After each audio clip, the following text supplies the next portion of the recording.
svoj.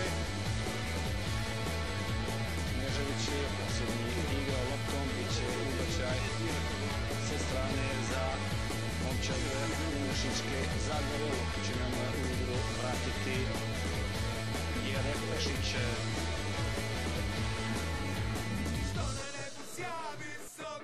Pešić za Grandu, Bumbak, fina lopta za Grandu, sada može biti opasno, još Granda, prigoda i gol! Gol 2:0 za Unešićku Zagoru, pogledajte ove ovacije!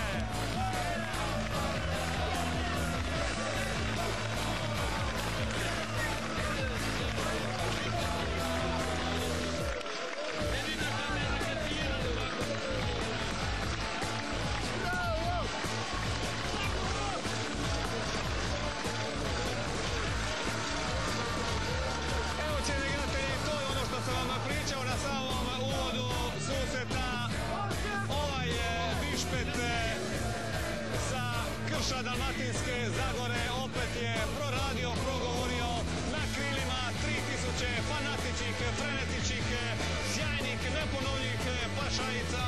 Evo, za nepuni sat igre još jednom lopta je u mrežu nemoćnog, zaista nemoćnog Marina Skendera. Fino je Bumbak na desnoj strani uposlio Ivu Grgasa Grando, a je promiješao dvojicu osječkih nogometaša i onda naciljao dalji suprotni desni gornji kut Marina Skendera.